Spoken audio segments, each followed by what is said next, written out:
all in all, Jordan Love, after kind of a rough start to the season last year, found his footing and has become, Charean, borderline franchise quarterback, if not already. I mean, he's already top 10. The question is, when does he make it to top 5?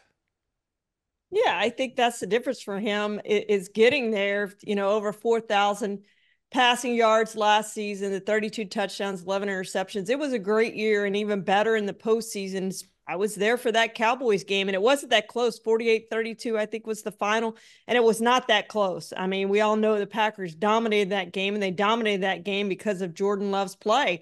He was that good, and I think that's the game really that solidified him as that top 10 quarterback, and he's going to need more games like that to get in the top 5, and they'll get that opportunity, and he'll get it tonight. That'll be his first opportunity to do it against a team, by the way, that gave up 31st in the NFL in passing yards allowed. Only Washington was worse. I know they've changed that defense. They have a new defensive coordinator. Big game for Jordan Love, big game for that Eagles defense. That's going to be a key matchup in this game. As impressive as his full season numbers were, his second half was incredible. Yep, and if he plays better like that for a full year, he's the MVP for 2024. Yep. Here he is with Maria Taylor. You'll see more of it tonight in the pregame show, and the full interview will be available at youtube.com/NFL on NBC. Love talking about the time that he spent backing up Aaron Rodgers. We had the opportunity to kind of sit back and watch, which is different. We're used to seeing both things. We've seen the C.J. Stroud have to come in and play immediately. You had an opportunity to be an understudy. What do you speak to learning during that time period of your career?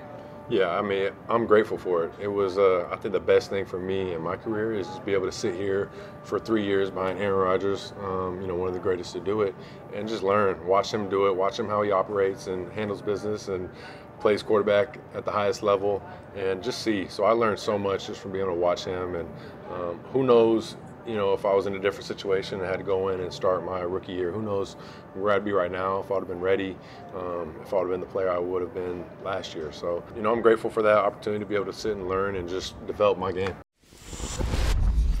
Yeah, look, I recall saying many a time that when the drama was unfolding in Green Bay between Aaron Rodgers, front office, Matt LaFleur caught in the middle, the only guy I felt bad for was Jordan Love, because he's the only one who had no say in his involvement. He was drafted by the Packers. Matt LaFleur wasn't drafted. Brian Gutekunst wasn't drafted. And Aaron Rodgers was, but by that point in his career, he had signed and re-signed, and he could have done something else. Everybody else chose to some degree or another to be there. Love was just kind of like, what the hell am I doing? And he was rewarded for his patience with exactly what the Packers were looking for. Transition from Hall of Famer to Hall of Famer to now a guy who has a long way to go to get a bronze bust in Canton. But so far, it looks like they made the right call when they traded up, pissed off Aaron Rodgers, sorry London, and got the next guy who is looking pretty good based on his one season under center for the Green Bay Packers.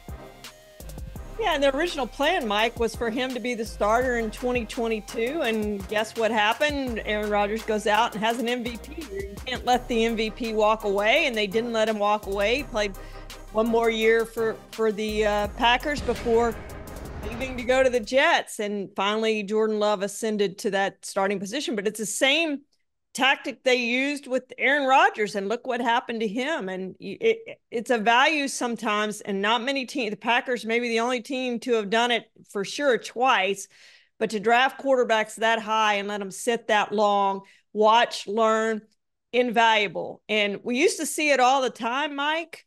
We don't see it hardly ever anymore, except with the Packers, because teams draft those quarterbacks high, and they draft them high for a reason. They need that quarterback. They throw them in there. If they don't work out, they throw them out, and let's get another one, and let's get him in there. And so we just haven't seen that. And I think for Jordan Love, it paid off for him to sit and learn behind Aaron Rodgers, as painful as that might have been for the 3 years. I think he's a better quarterback because of that. And there are parallels to Aaron Rodgers' arrival and Jordan Love's arrival. I still haven't finished the Aaron Rodgers biography for me and O'Connor. There are some very real differences. Brett Favre had been musing about retirement for multiple years when they finally decided we need to be prepared. Aaron Rodgers fell from potential number 1 overall pick into the 20s.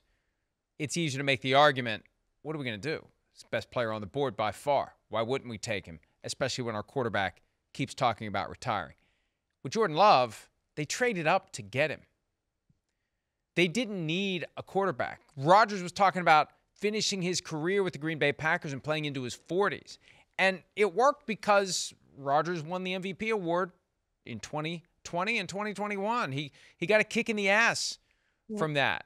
But it still drove a wedge that ultimately led us to where we are. And the Packers are fine, and we'll see how fine the Jets are. A lot of it depends on whether or not Rodgers can stay healthy. He played all of 4 snaps last year. And, you know, dream matchup, all due respect to the Chiefs or anyone else in the AFC, and all due respect to my pick of Chiefs over Packers for Super Bowl 59, Jets-Packers would be something if Rodgers and Love could meet and settle it all on the field in New Orleans. Hi, it's Mike Florio. Thanks for watching PFT on YouTube. Hit subscribe for the latest news and analysis from Pro Football Talk.